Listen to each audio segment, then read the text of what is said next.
අදත් ඉතින් හරි ලස්සන දවසක් උදා වුණා. ඉතින් චුටි පැටියෙක් පණ්ඩියේ තියාගෙන ඉන්න, චුටි පැටියෙක් බලාපොරොත්තුවෙන් ඉන්න හැමෝටම ඒ හීනේ හැබෑ වෙන්න කියලා හදවතින්ම ප්‍රාර්ථනා කරන ගමන් අද දවස පටන් ගන්නවා. මේ දවස් ගෙවෙන විදිය කිසි වෙනසක් නැහැ. අම්මා බලෙන් හරි ගේන කොලකැඳ වීදුරුවකින් හරි නැත්තම් මොනවාම හරි පළතුරු විශකින් තමයි මුලින්ම දවස පටන් ගන්න. බලෙන්ම හරි පොවල තමයි ඉතින් එයා යන්නේ. එක බොන ගමන් දැන් මං කරන්න හදන්නේ ප්‍රෙග්නන්සි ජර්නල් එක ලියන්න. මං අර කලින් බ්ලොග් එකේ පෙන්වන්නේ මැන්ඩෙලා බුක් එකක්. ඒ මැන්ඩෙලා බුක් එකයි මෙන්න මේ ප්‍රෙග්නන්සි ජර්නල් බුක් එකයි ඒ වගේම බේබි ජර්නල් බුක් එකයි බුක් තුනම තමයි මම ඒ ඕඩර් එක දැම්මේ. මේ පොත් සෙට් එකම මුලින්ම මම ඕඩර් කරගත්තේ මාරම ආසාවෙන්. ඒ වගේම මේ පොතේ පිටුවක් ගානේ කියවද්දී ඒ පොතේ පිටු පුරවද්දී එන සතුට කියලා නිම කරන්න බෑ. එකකින් අරගෙන එන්නම් මේ පොත සම්පූර්ණයෙන්ම පුරවලා.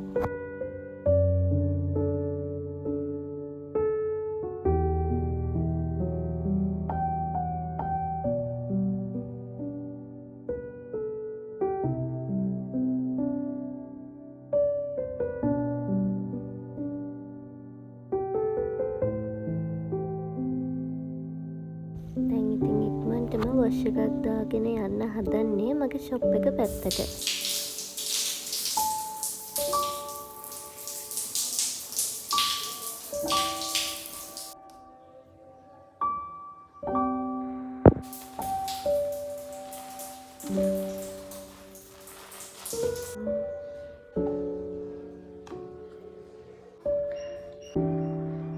වොෂ් එකක් දාගෙන ඊළඟට මම මේ රසමලස ෆෘට් සලාඩ් එකක් කන්න තමයි යන්නේ. මට ප්‍රෙග්නන්සි පීරියඩ් එකේ මුල් කාලේ ඉඳන්ම කිසිම වොමිට් එකක් උනේ නැහැ. ඇත්තටම මට වමනේ යන්න ආවෙම නැහැ. ඒක මට කිසි අප්පිරියාවක් දැනුනේ නැහැ. ආසාවෙන් ආස කෑම කන්න මට පුළුවන් වුණා. අද දනෝ උදේම ගිය නිසා මට අද තනියම තමයි ෂොප් එකට යන්න වෙන්නේ.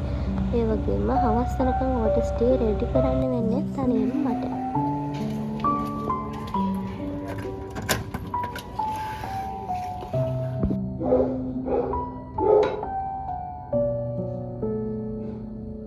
අද උදේම දනු ගියා ෂොප් එකට ඕන කරන බඩු වගේකුයි තව ඕඩර්ස් වලට යන බඩු වගේකුයි රෙඩි කරන්න. එයා ඉතින් කොහොමත් අද එන්න හවස් වෙනවා. එතකොට මම ඕඩර්ස් ටික ඔක්කොම රෙඩි කරලා තියන්නත් ඕනේ.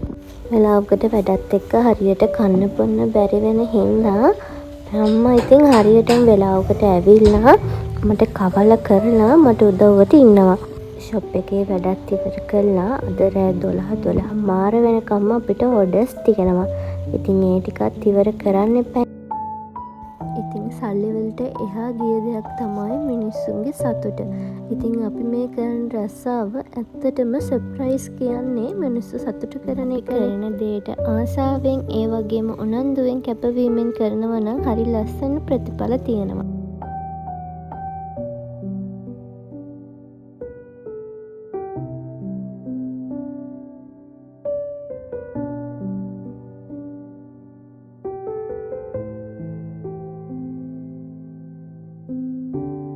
ඉතින් අද දවසේ ඕඩර්ස් ටික රෙඩි කරලා ඔන්න අපි දැන් පිටත් වෙන්න තමයි හදන්නේ.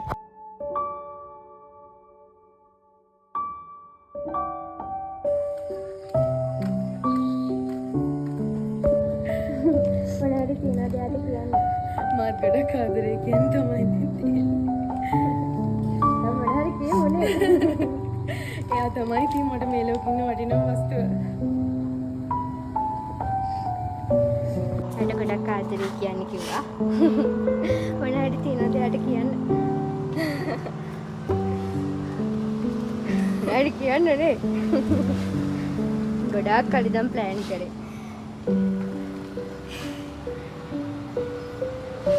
එයාට කියන්නකෝ එන. ඔයින් පොඩි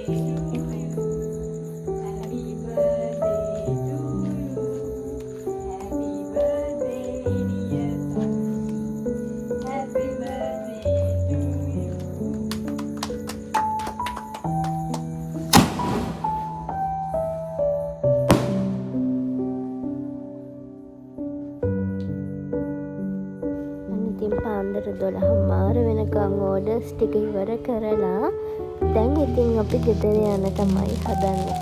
මහන්සි ඒ වුණාට ඉතින් අපේ ජීවිතේ අපි ගොඩ දාන්නත් එපා. මේ කාලේ වැඩක් නොකර නිකන් හිටියත් හරි මහන්සියක් දැනෙන කාලයක්. මං හිතන්නේ චුටි පැටිය බණ්ඩියේ හින්දා වෙන්නේ නැති ඒ වෙනස්කම දැනෙන්නේ. එහෙම හිතලා නිකන් ඉන්න බැහැනේ. අපි මහන්සි වුණොත් තමයි අපේ ජීවිත ලස්සන කරගන්න අපිට පුළුවන් වෙන්නේ. ජීවිතේ මං ආසම දෙයක් තමයි කාගෙන්වත් කිසිම දෙයක් බලාපොරොත්තු නොවි හැමදේම අපිට පුළුවන් උපරිමයෙන් අපි කරගන්න එක. ඉතින් අපි කරන පොඩි දෙයක් හරි කමක් නෑ. අවංකවම කැපවීමෙන් කරොත් ඒක ප්‍රතිඵලය හරිම ලස්සනයි.